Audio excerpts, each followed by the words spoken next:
Hi friends, welcome to our channel. పెళ్లి తర్వాత స్త్రీ ఈ 4 పనులు చేస్తే భర్త విడాకులు ఇవ్వడం ఖాయం. ప్రతి ఆడపిల్లకు పెళ్లికి ముందు అంతా తమ తల్లిదండ్రులే లోకంగా బ్రతుకుతుంది.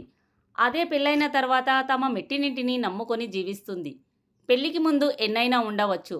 ఆడపిల్లకు పెళ్ళైన తర్వాత స్వేచ్ఛ అనేది తగ్గుతుంది. పుట్టింట్లో చేసిన గారాబం అత్తవారింట్లో చేయడం అస్సలు కుదరదు. సాధారణంగా పెళ్లికి ముందు ప్రతి అమ్మాయి కూడా సరదాగా వారి బంధువుల ఇంటికి లేదా స్నేహితుల ఇంటికి వెళుతూ ఉంటారు. కానీ పెళ్ళైన తర్వాత వారు అలా చేయకూడదు. పెళ్ళైన స్త్రీలు ఎక్కువ రోజులు ఇతరుల ఇంట్లో ఉండడం ఏమాత్రం మంచిది కాదు. చివరికి వాళ్ళ అమ్మ వాళ్ళ ఇంటికి వెళ్ళాలన్నా భర్తనో అత్తనో అడిగి మరీ వెళ్ళాలి. జన్మనిచ్చిన తల్లిదండ్రులను చూడ్డానికి కూడా వాళ్ళ పర్మిషన్ కావాలి. పెళ్ళైన ఆడవారు ఎక్కువగా పుట్టింటికి వెళ్ళినా కూడా అది మహాపాపంగా భావిస్తారు. స్త్రీలను కని పెంచిన అమ్మా నాన్నలను చూడడానికి కూడా ఇన్ని కండిషన్లు పెడితే ఆ స్త్రీ ఎవరితో చెప్పుకోవాలి? భర్త మంచివాడైతే పర్లేదు, కానీ చేసుకున్నవాడు మనల్ని అర్థం చేసుకోకపోతే అంతకన్నా నరకం ఇంకొకటి ఉండదు. కాబట్టి ప్రతి ఆడపిల్ల పెళ్లి చేసుకునే ముందు కాస్త ముందు వెనక చూసి చేసుకోవడం మంచిది. పెళ్ళైన తర్వాత స్త్రీలు పరాయి పురుషులతో స్నేహం చేయరాదు. వారితో చనువుగా అస్సలు ఉండరాదు. ఈ విషయంలో మాత్రం స్త్రీలు చాలా జాగ్రత్తగా ఉండాలి. లేదంటే భర్త ఎంత మంచివాడైనా సరే, ఎంత స్వేచ్ఛ ఇచ్చినా సరే, పెళ్ళైన తర్వాత ఏ అబ్బాయితోనైనా కాస్త చనువుగా ఉన్నా సరే ప్రతి భర్త అనుమానిస్తాడు. పెళ్ళైన తర్వాత స్త్రీలు మత్తు పదార్థాలకు బానిస అవ్వకూడదు. లేదంటే వారు తమ ఆరోగ్యాన్నే కాదు సంసారాన్ని కూడా పాడు చేసుకునే అవకాశం ఉంది. కొంతమంది స్త్రీలు మత్తు పదార్థాలకు బానిస అయి ఉంటారు. దీనివల్ల వాళ్ళు తమ పిల్లలను భర్తను అస్సలు పట్టించుకోరు.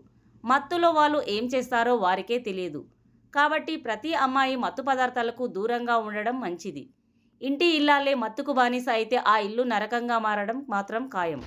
మామూలుగా ఆడపిల్ల పెళ్లి కుదిరినప్పటి నుండి ఏ పరాయి పురుషులతోనే కాకుండా మన దగ్గరి బంధువులు అయినా సరే వారితో కాస్త జాగ్రత్తగా ఉండాలి.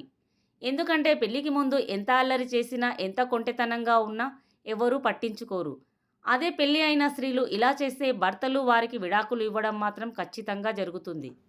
కానీ కొంతమంది స్త్రీలకు బావ వరుస కలవారు ఉంటారు. వారితో కాస్త చనువుగానే ఉంటారు.